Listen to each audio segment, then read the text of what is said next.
Hello everybody and welcome back to Top Troops. And today what we're going to start is what I will call a little unit overview. And what we will do is we'll go unit by unit, run through my approach to them, what I think their current tier is at, and yeah, the skills that I prioritize on them, the talent tree. We'll look at all of these aspects for each and every unit. And I will start off with what I would consider my S plus tier units.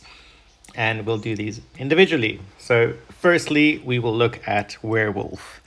Luckily, I have him at rank 10 on this account. And I have managed to get a full set of gear on him as well.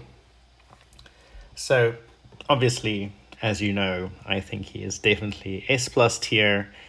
Great unit to have, definitely turned my game around. And yeah, this is where it really started kind of progressing for me after the 1.5 updates. Now, if we're looking at this, obviously, we are looking at his skills. And if we jump into them, the main skill is Bloody Claws. So Werewolf will do 2 slashes, dealing 50% of his attack damage every time in an area radius of 2. This is if it is at max rank. Luckily for me it is.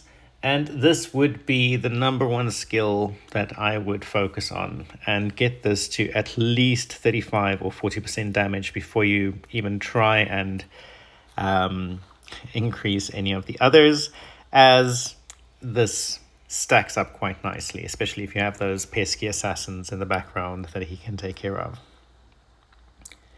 His second skill is Moonlight Glow. So after defeating an enemy, the werewolf will heal by 60% of his attack damage. Currently 60% for me, but it goes up to 100% of the attack damage. This skill is probably the last one that I would max out. It's between this and the movement speed, but most likely this one.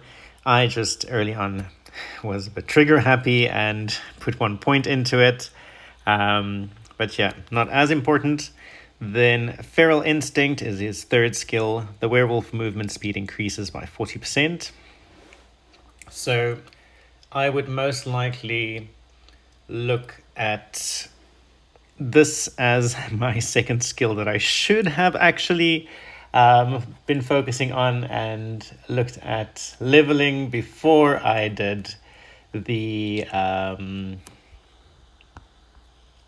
Moonlight Glow, and also before I did Still Hungry. But here, Still Hungry, every unit defeated by the werewolf will increase the damage of Bloody Claws by 35%.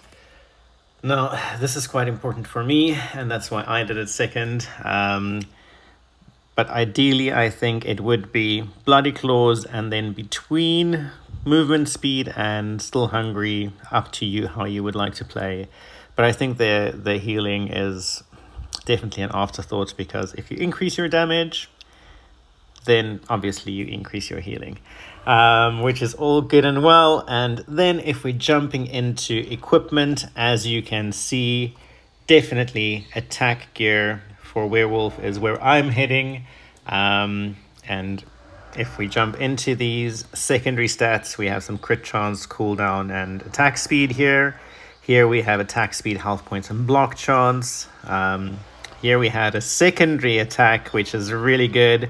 Health points and attack speed. This is a really good glove. As you can see, a lot of yellow there. If all was green, it would have been better. But some cooldown, move speed, and block chance. Defense, move speed, attack speed.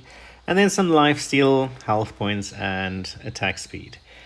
Obviously, as I would be getting more legendary gear in, I would look to equip some more suited gear.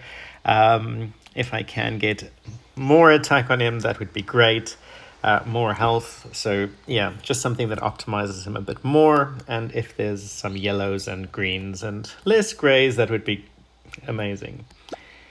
Now, lastly, what we will be looking at is the talent tree.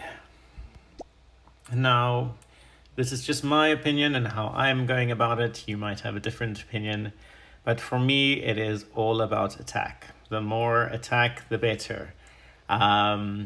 For Werewolf specifically, and he does get his increase in health and some block chance on the route, but I just stick to the top road all the way through. As you can see, I still need some emblems to get it done, but yeah, once we get there, that'll be great. And yeah, with that, that is my overview of Werewolf, where I think he sits on the tier list, and how I am kind of upgrading, leveling, and getting his skills to where they need to be. Obviously, there's a lot of information out there on tier lists. There's Reddit lists, there's some on Discord, and also there are some sites that you can use like allclash.com and the like that will provide you with a lot more information, and they also go into a lot more detail. But yeah, with that, thank you for watching. I hope that this was informative and it helped you, and have a great day. Cheers.